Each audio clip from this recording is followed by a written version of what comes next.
Before we dive in, drop a quick hi in the comments. It may seem small, but trust me, it really helps YouTube share this story with more sci-fi fans like us. I'd love to see who's watching. The Threnic prison pods came down, burning through Vulkaris' atmosphere. 11 of them. Black iron eggs trailing fire through a sky the color of old bruises. The ash storm ate the light. Wind screamed against the hulls. Inside Pod 7, restraints bit into 40 bodies and held them upright through the shaking. Inside Pod 7, Sergeant Idris Calloway counted breaths slowly. In, out. Across from him, an alien with too many joints thrashed against its harness and shrieked in a language nobody answered. Beside it, a hulking gray-skinned prisoner pressed both palms flat to the bulkhead and prayed to a wall that didn't care.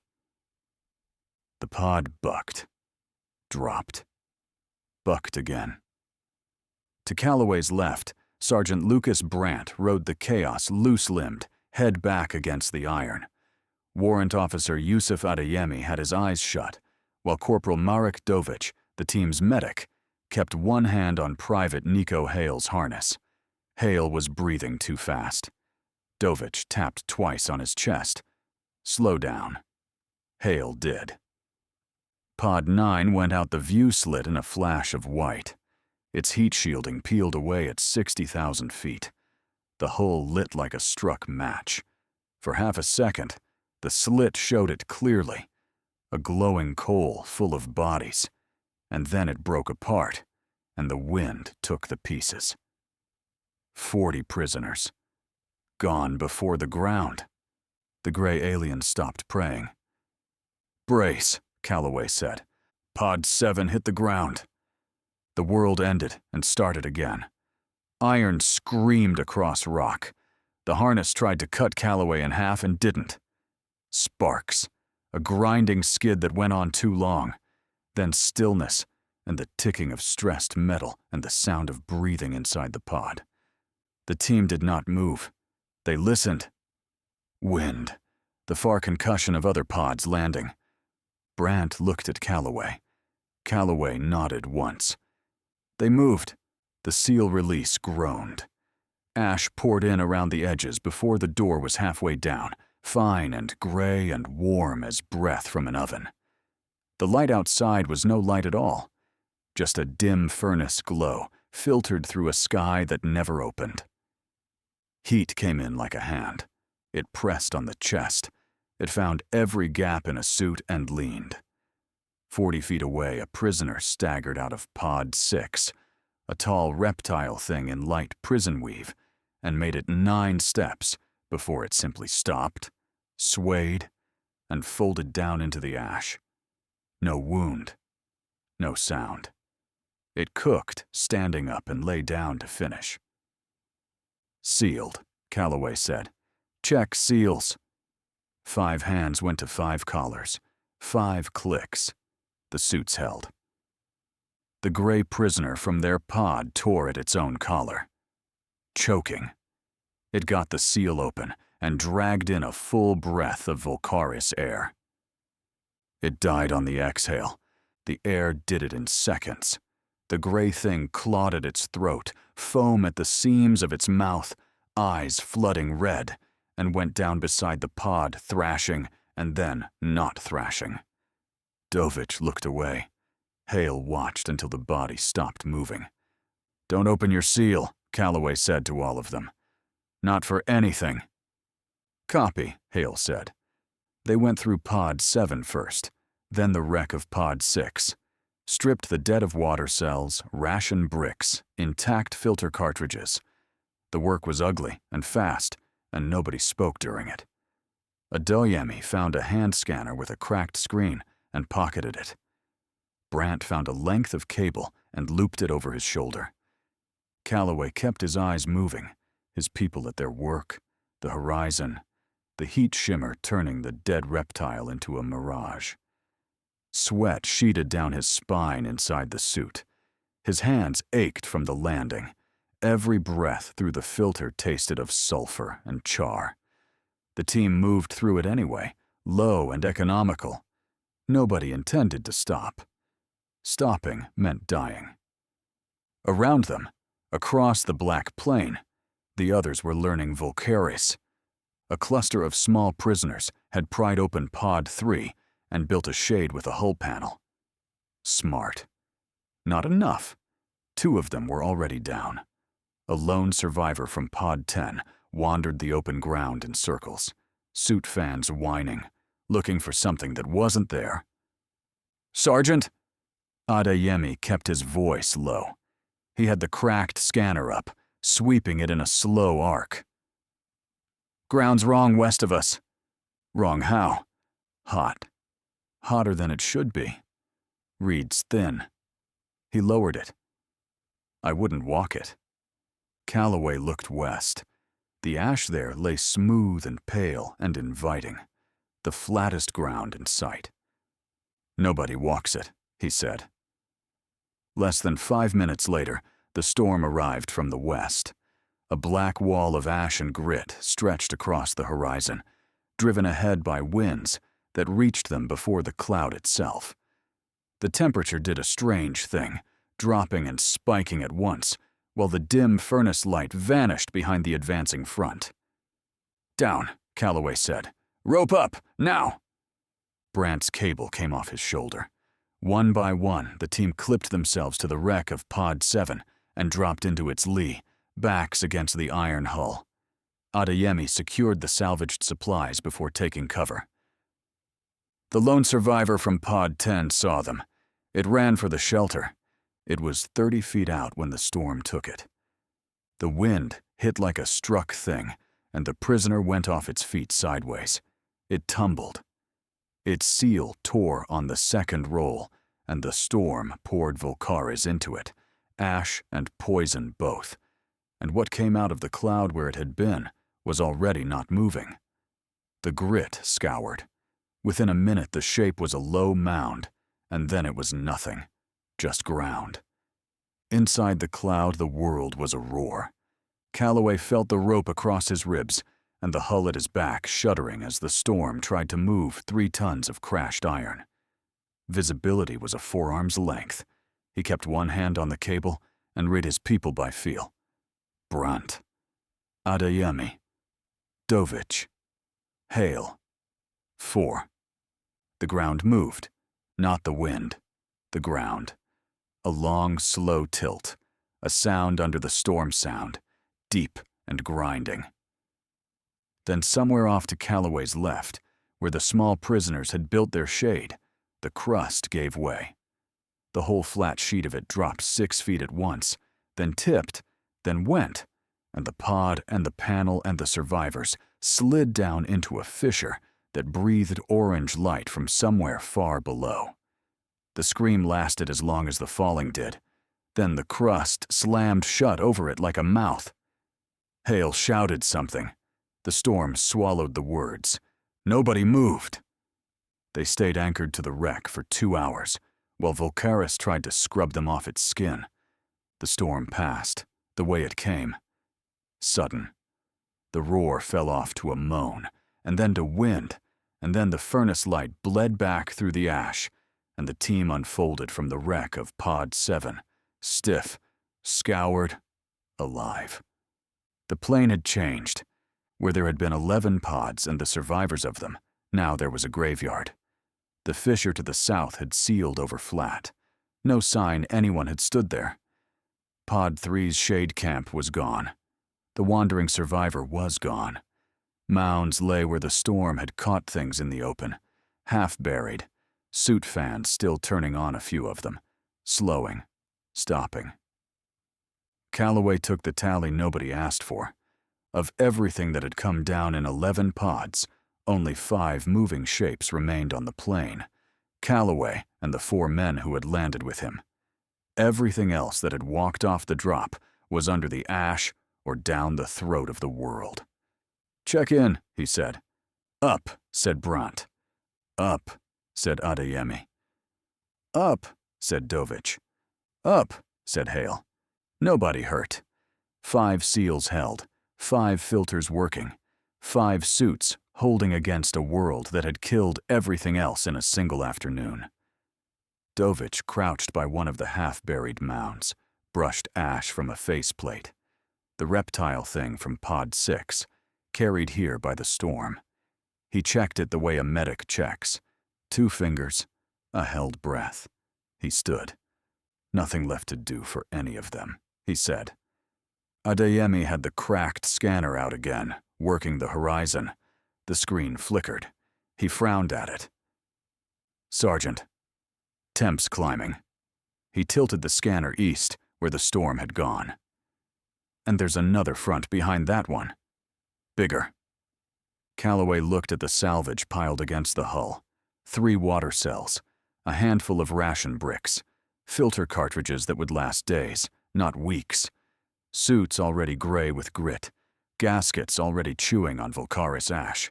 He looked at the smooth, pale ground to the west that Adeyemi had said would kill them. He looked at the sky that never opened and the heat shimmer rising off a plain of the dead. No ship overhead, no signal, no line out. Just the planet, and the next storm coming, and 5 men in failing suits standing in a field of everything Vulkaris had already taken. "Pack the salvage," Calloway said. "We move before that front lands." Brandt slung the cable. Adeyemi killed the scanner to save it. Hale looked once more at the mounds in the ash, said nothing, and shouldered a water cell. They started walking. 5 shapes on a dead plain, small under a bruised sky. The second storm building black behind them, and the ground, hot and thin and waiting. Vulkaris had eaten everyone else in an afternoon. It had not finished yet. The 5 men kept moving across the ash plain while the second storm gathered behind them. Vulkaris had done everything it was supposed to do. It had burned, poisoned, buried, and killed every other prisoner dropped onto its surface, yet the humans were still walking. The truth was that none of them had come here expecting anything different. It did not begin here. It began in General Rennick's office, a long way from any death world, where he watched the recording of a pirate's interrogation while the officers conducting the debrief laughed at the prisoner's story. 6 months ago. The recording was 9 months old by the time it reached General Aldrich Rennick's desk. It showed a smuggler strapped to an interrogation chair, a lean, scarred thing plated gray, one of the countless labor species the Threnic Imperium moved through its worlds by the millions and discarded just as easily. It had been pulled half dead from a drifting wreck 3 sectors from any shipping lane, dehydrated past sense, and the first words anyone recorded from it had not been a location or a cargo manifest. It had been the name of a planet. Vulkaris, the smuggler said on the screen, and the word came out like something it had been carried too long. I walked off Vulkaris. Nobody walks off Vulkaris. The Imperium doesn't imprison people there. It sentences them there.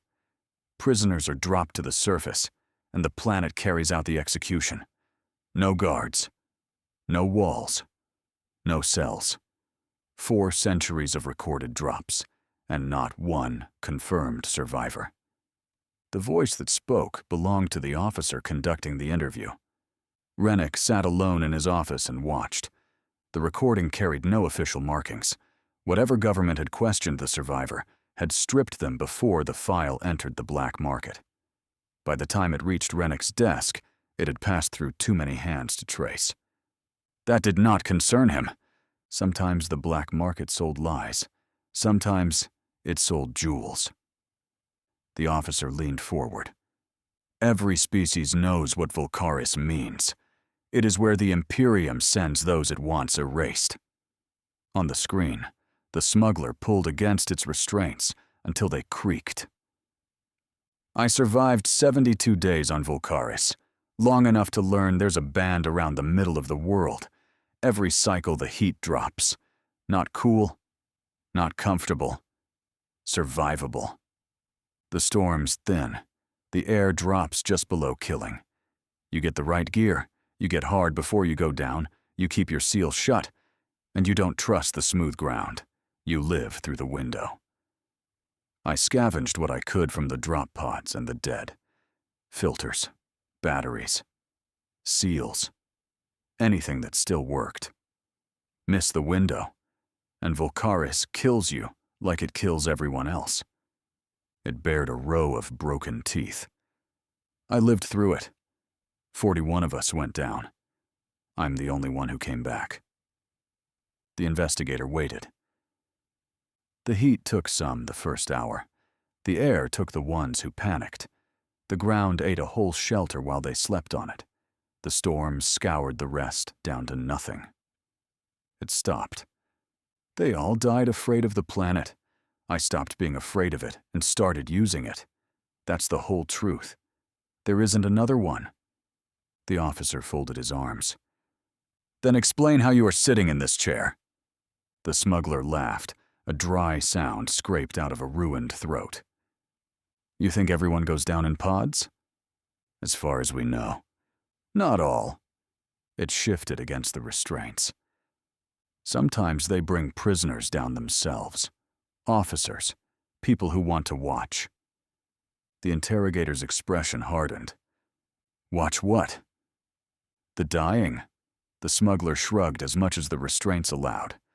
Some make wagers. Some just want to see if the stories are true. Vulkaris attracts a certain kind of curiosity. Silence settled over the room. So I waited. For what?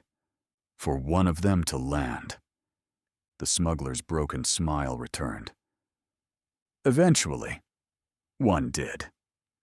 And then, I killed the Thren who came down to watch the prisoners being dumped, and then I made the pilot fly me off the planet.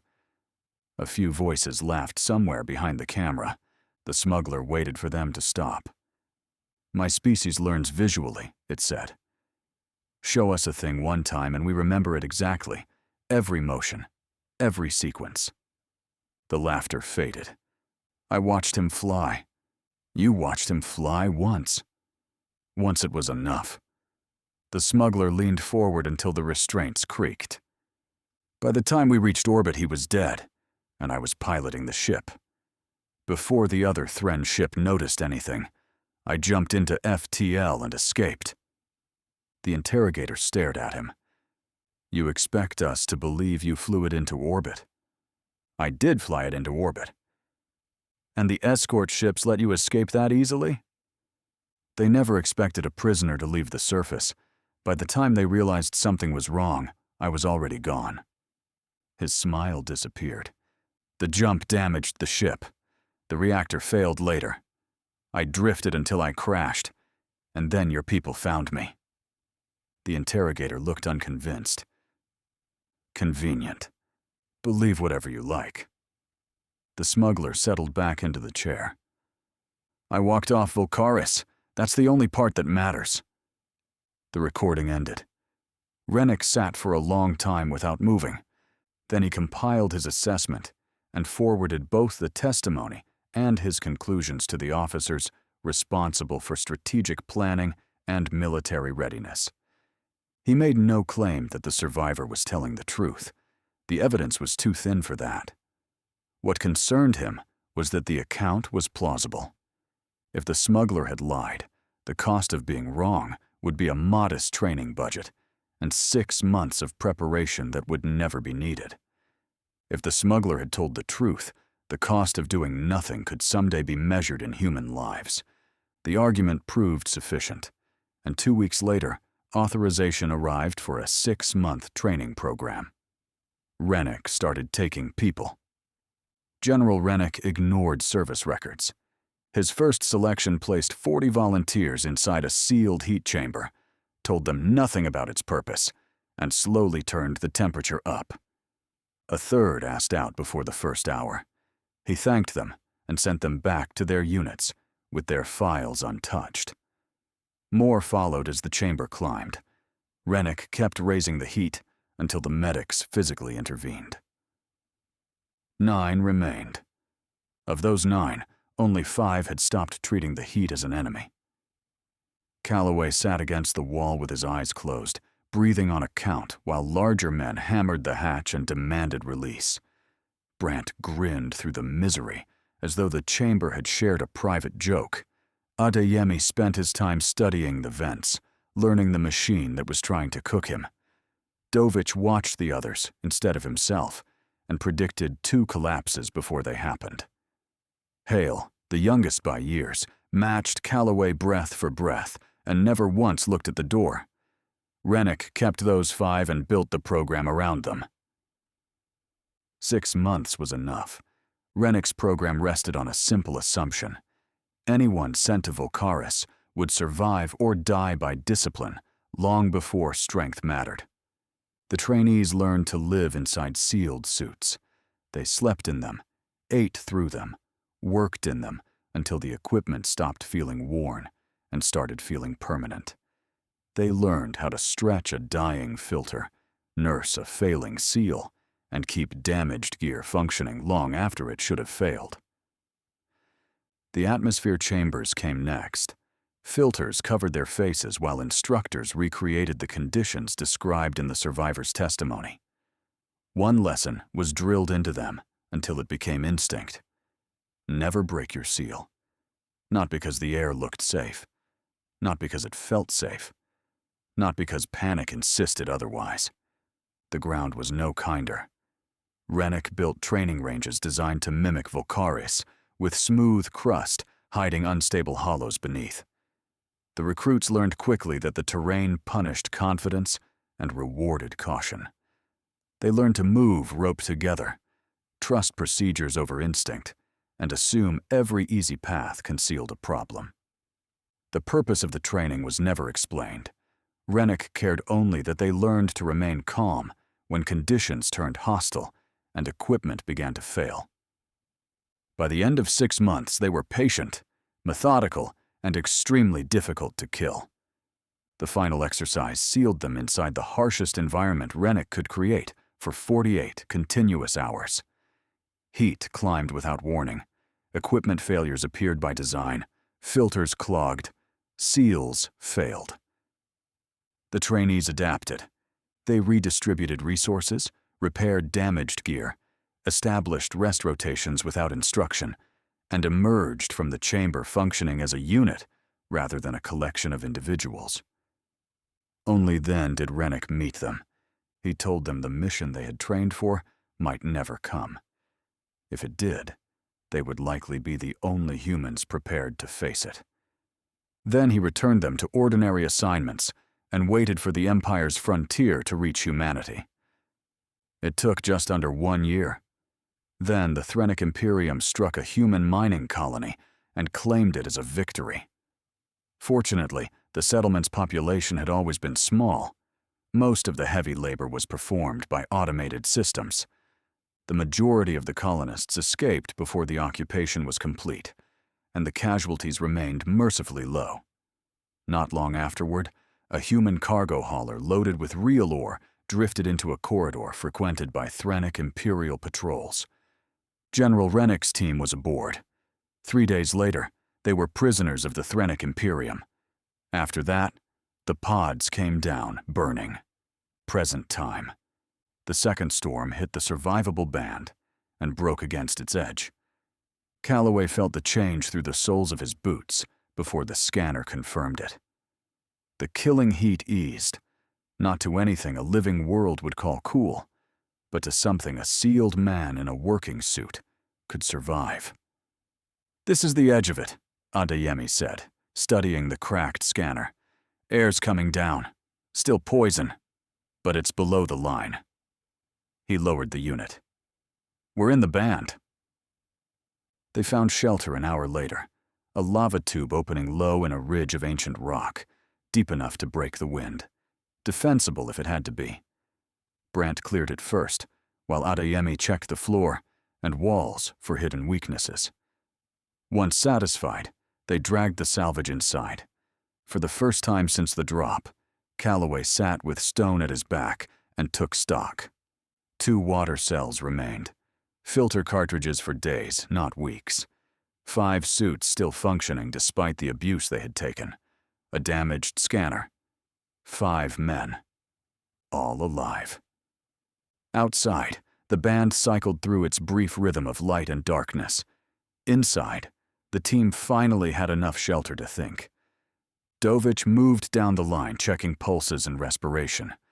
Brant recoiled the cable that had patched a gasket and hauled them through a storm. Near the mouth of the tube, Adeyemi sat with the salvaged comms unit across his knees, studying it while he watched the sky. Hale noticed. "You think that still works?" "I think it will," Adeyemi said, "when it needs to."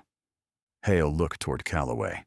The question had been building in him since the ash plain, since the mounds, since the realization that Rennick's training had matched this place far too well. "Sir," he said carefully, "General Rennick trained us for this. What mission did he send us here to accomplish?" The tube fell quiet. Brant stopped coiling the cable. Dovich looked up from his kit. Calloway rested his head against the stone and looked toward the mouth of the shelter. "There's a transport coming," he said. "Sooner or later, another ship will bring another batch of prisoners. The Empire never stops feeding Vulkaris. General Rennick didn't train us to survive here forever. He trained us to stay alive long enough for the next transport to arrive." Hale stared at him across the darkness of the tube. Calloway nodded toward the lidded sky beyond the ridge. "We are not waiting for rescue, Hale. We're waiting for the next Thrennic ship. When it comes, we take it." The transport came down on the 17th day. The smuggler had spoken of patterns, of drops that came often enough to matter. Calloway had been watching the sky since the day they landed. On the 17th day, his patience paid off. A ship appeared above Vulkaris. It descended the way a verdict descends, slow and certain. The transport emerged through the ash clouds and settled toward the plain on a broad landing arc, while 2 escorts held station high above, silent witnesses to a sentence that had never once failed. The ship touched down less than 3 kilometers from the ridge. Dust and ash rolled away from its landing thrusters. Ramps lowered, hatches opened, prisoners began coming out. Some died immediately. The heat took them before they understood what they were breathing. Others staggered a little farther before the air found its way into damaged seals and burning lungs. A few tried to run. Vulkaris caught them all. New species, new faces, the same ending. The Thren barely watched. For them, this was administration. A handful of officers stood near the transport while crew members supervised the unloading. Nobody rushed. Nobody took cover. Nobody expected trouble from a world where nobody survived. "Crew," Brant asked quietly. Adeyemi studied the transport through the cracked scanner. "Light," he said. "Skeleton crew. Half the ship's running itself. Nobody wastes manpower on a prison drop." Calloway watched the transport for another minute, comparing what he saw against the smuggler's testimony. Then he nodded. "That's our ship." Nobody asked what he meant.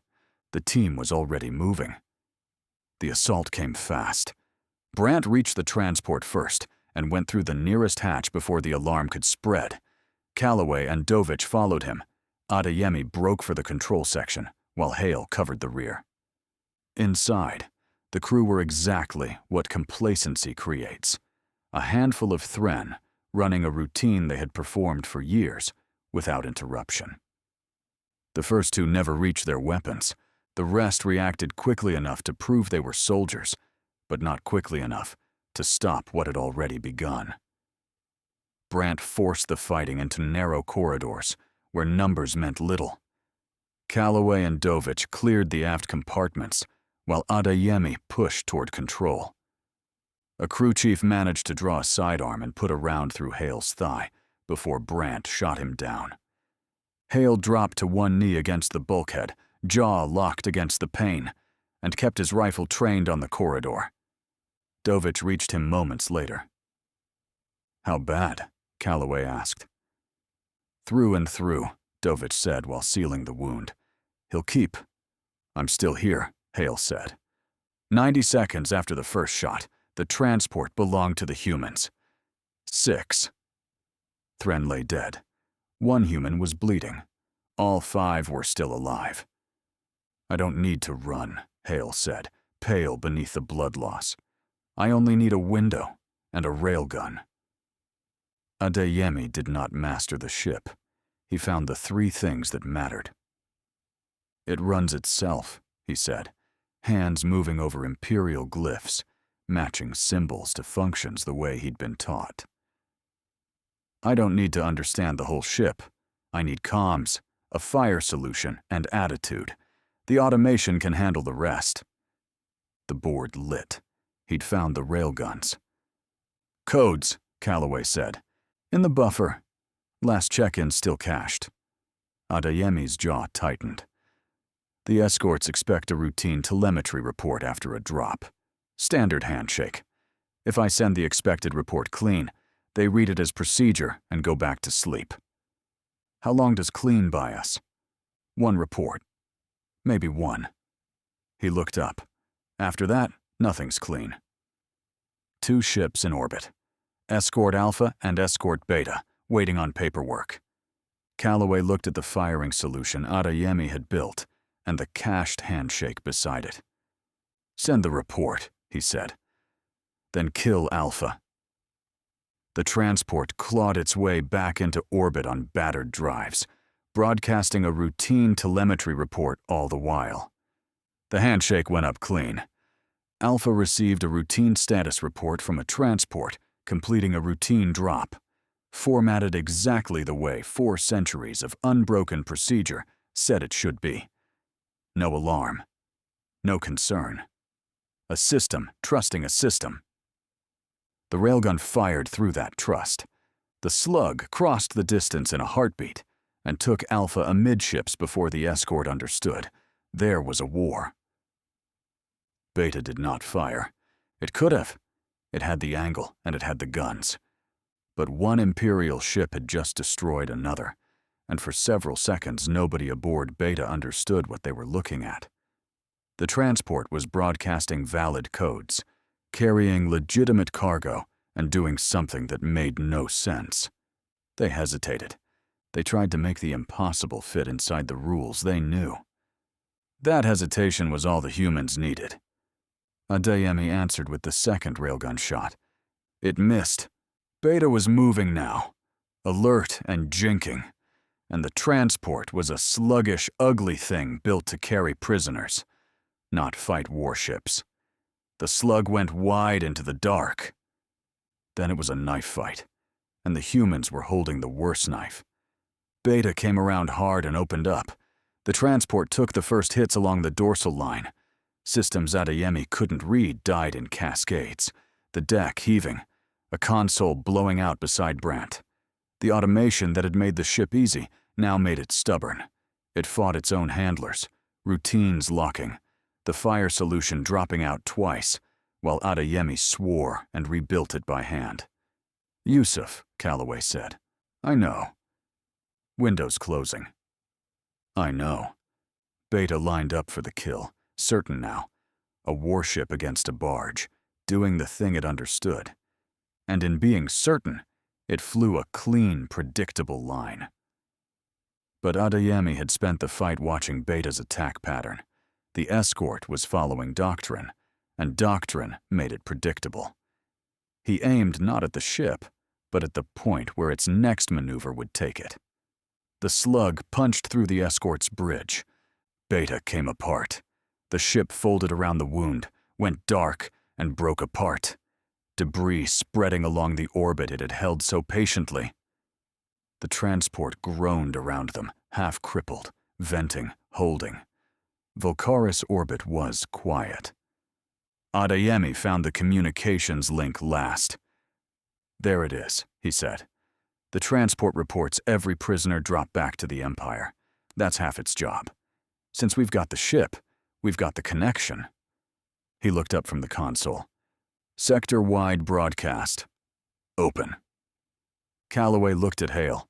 gray and bandaged against the bulkhead, but upright, alive. At Brandt, bleeding from the console blast, grinning anyway. At Dovich and at Adeyemi, and at the dead board, with 2 escorts gone off it. "Open it," he said. "This is Sergeant Calloway of the Human Defense Forces, broadcasting from Vulkaris. You sent us here to die. Your records will say it worked. They're wrong. We lived. We took the ship you sent to bury the next ones. We killed the escorts you left to watch. We hold this orbit now, today, this hour." A breath. The relay carried it to every system the Empire owned. Vulkaris was your proof that resistance was hopeless. Today, that proof failed. He cut the channel. Adeyemi left the relay open for one final transmission. It was addressed to General Aldrich Rennick. The message was short. Mission accomplished. Transport secured. 2 escorts destroyed. Extraction requested. Then he sent the coordinates. Rennick had planned for this from the moment he sent the team to Vulkaris. A human task force waited under strict emission silence in a debris field 2 hours away by FTL, hidden among enough rock and metal clutter to disappear into the background noise of the system. Its orders were simple. Remain dark unless a signal came from Vulkaris. Now the signal had come. Humanity was already on the way. They didn't own Vulkaris. 5 men in a damaged ship over a worthless rock owned nothing for long, and holding the planet had never been part of the mission. The plan had been to break a thing that could not break. Out across the sector, in mining camps and labor worlds and conquered systems, where the Empire's certainty had been the only law, beings who had been told Vulkaris was the end of every argument had just heard a human voice broadcasting the impossible. The Threnic Empire would retake Vulkaris after the humans were gone. It would never retake the silence that had existed before the broadcast. Hey there, space human. I'm really curious about your thoughts on this video. Drop a quick comment and let me know what's on your mind. Or just say hi if you prefer. Either way, I'd love to hear from you. Also, remember to check the pinned comment. Trust me, it's worth a look. Oh, and one last thing. I've chosen another video for you to watch. Just click the card here, or here if you want the whole playlist. See you there.